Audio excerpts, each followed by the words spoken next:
le pont est la dernière grande épreuve avant d'entrer au paradis bi'idhnillahi azza wa jal.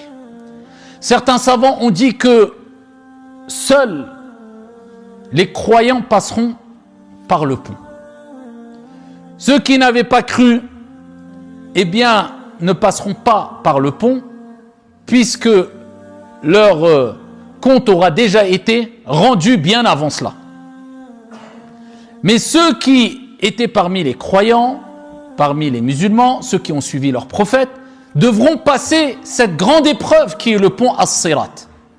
Et la première communauté qui passera le pont, c'est la communauté du prophète Mohammed sallallahu alayhi wa sallam.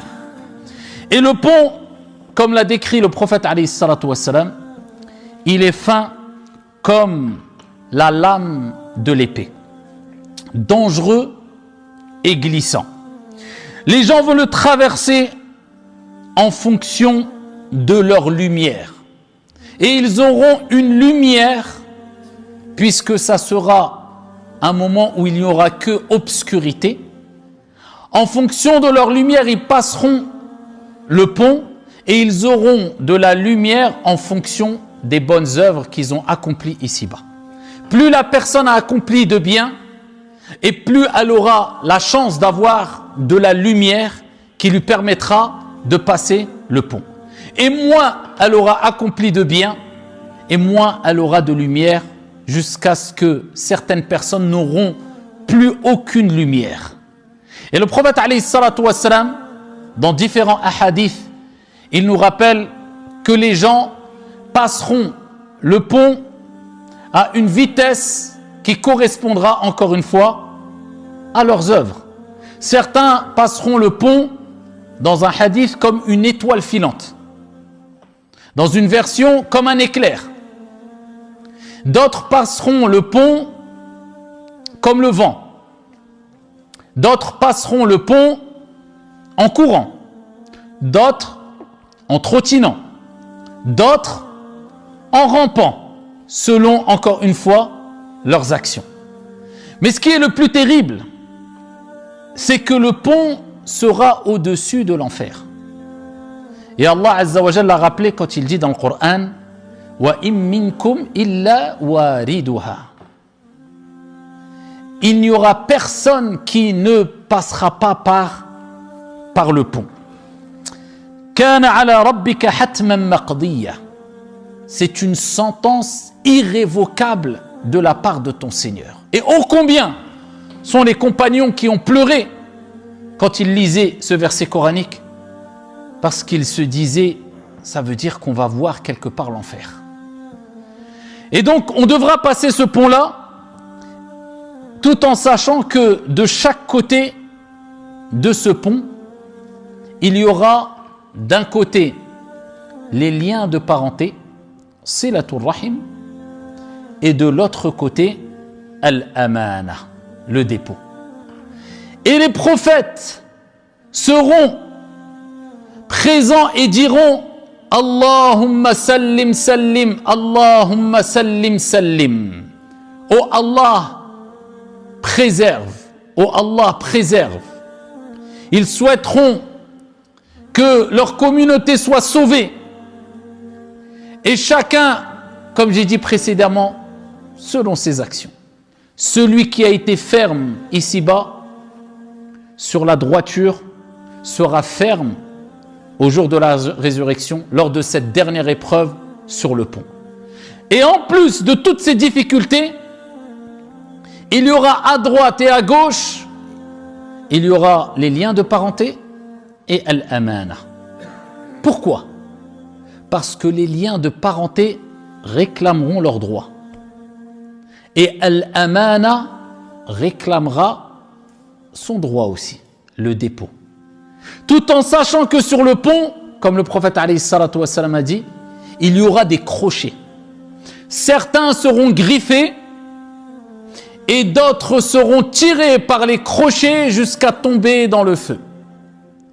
Mais en tout cas, on sait que ça sera une épreuve terrible et très difficile pour beaucoup et facile pour d'autres.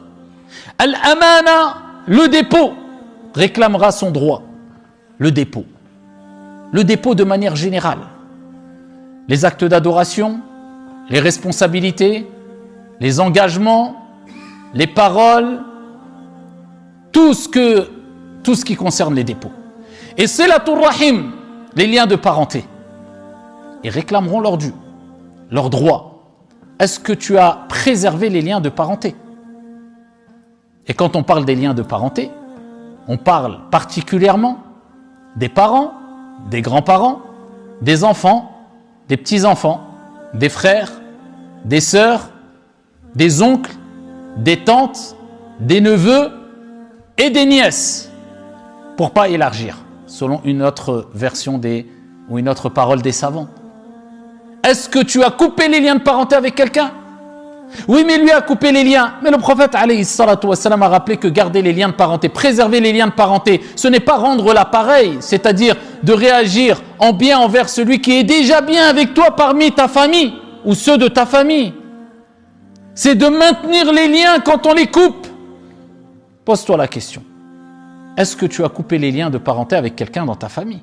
Si c'est le cas, eh bien, rappelle-toi qu'au jour de la résurrection, après toutes les épreuves, la tombe, la résurrection, le rassemblement, al-hisab, les comptes, al-mizan, la balance, toutes ces épreuves, eh bien, ils seront là pour demander des comptes. Est-ce que tu vas pouvoir assumer ce jour-là? Est-ce que tu as coupé les liens de parenté avec quelqu'un? Et vous comprenez le hadith où le prophète alayhi salatu wassalam a dit La yadkhulul jannata qati'. Ne rentrera pas au paradis celui qui a coupé les liens. Parce que entre toi et le paradis, il y aura qui? Il y aura quoi? Silatul rahim. Les liens de parenté. Et ensuite, si tu as passé toutes ces étapes, c'est le paradis bi'idhnillah. Le paradis, c'est pour l'éternité et le mot s'ennuyer, cela, ça n'existe pas. Et ça, c'est ce qui nous donne de l'énergie pour continuer à affronter les épreuves de la vie. C'est qu'on sait ce qui nous attend après la mort. Et le prophète, à chaque fois qu'il a rencontré des gens éprouvés, il leur rappelait quoi? Al-Jannah. La femme qui avait des crises d'épilepsie lui disait Atasbrina walakil Jannah, tu patientes et t'as le paradis. Sabran ala Yasir fa inna maw'idakum al-Jannah, patientez la famille de Yasir, hein? Votre rendez-vous sera au paradis. Al-Jannah. Allahumma ij'alna min ahli al-Jannah ya Rabb. J'aimerais que vous gardiez en tête que la base de cette vie, c'est l'épreuve. Et l'épreuve, pour nous, elle est expiatrice et purificatrice. Allah Ta'ala dit Wa yamsaska Allahu bidur fala kashifa lahu illa hu. Si Allah te touche par un malheur, si Allah fait qu'un malheur te touche, nul autre que lui ne peut l'enlever. Wa yamsaska bi khayr fa huwa ala kulli shay'in qadir. Et s'il fait qu'un bonheur te touche, c'est qu'il est omniscient. Et Dieu nous dit c'est pour qui le paradis? Tilka ad-darul akhirah. نجعلها للذين لا يريدون علوا في الأرض ولا فسادا. Allah il dit cette demeure dernière, le paradis, on l'a préparé, on l'a réservé. Pour qui ya Allah? Pour qui ya Rab? Il dit pour qui c'est le paradis? Il dit pour ceux qui ne cherchent ni à s'élever sur terre et ni à commettre du mal, de la corruption, de faire des péchés, etc. Allah Jalla wa Ala te rappelle que le paradis c'est pour ces gens-là. C'est pas pour les mutakabbiroun, les orgueilleux, moi je suis, toi tu es quoi? Un peu de respect, un peu de retenue. Que ça soit avec les grands, que ça soit avec les jeunes, que ça soit le professeur, que ça soit l'enseignant, que ça soit l'élève, du respect, de la modestie, de la retenue. Surtout quand la personne en face de toi t'a devancé d'un certain rang, tes parents. C'est pour ça que Dieu il parle particulièrement des parents, il dit وَاخْفِضْ لَهُمَا جَنَاحَ الذُّلِّ مِنَ الرَّحْمَةِ وَقُلْ رَبِّ ارْحَمْهُمَا كَمَا رَبَّيَانِي صَغِيرًا. Et rabat sur eux l'aile de l'humilité. Regardez les termes qu'il utilise Allah subhanahu wa ta'ala pour nous dire sois très modeste envers ton père et ta mère. Et demande à Dieu, ya Allah, fais leur miséricorde comme ils m'ont élevé quand j'étais